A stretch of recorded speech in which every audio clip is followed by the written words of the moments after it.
pour le moment dañoo réer du ñuy d'accord ay ñaan pour que ñu mun leen gis ñu ànd ak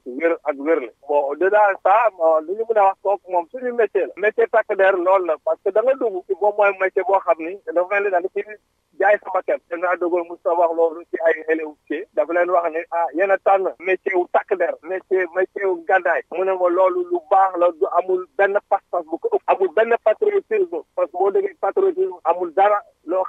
xam ni sa bakkan nga jaay sa bakkan nga joxe amul patriotisme bu nekk ci kaw mu ne ko loolu moom lu baax la waaye nag dafa mel ni da nga teg alal de côté wul sa liberté da nga ko teg de côté yow yaa nangu loolu te dinaa bés boo xam ne yow dina nangu ne ñu jël sama bakkan donc loolu moom amul pas-pas ci sa réew lu ëpp loolu donc suñu liggéey takk der loolu ay risque la donc par conséquent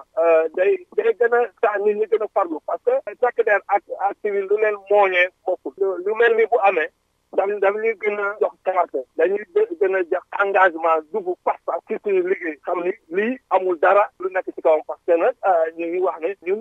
dañ ci mun nañu ci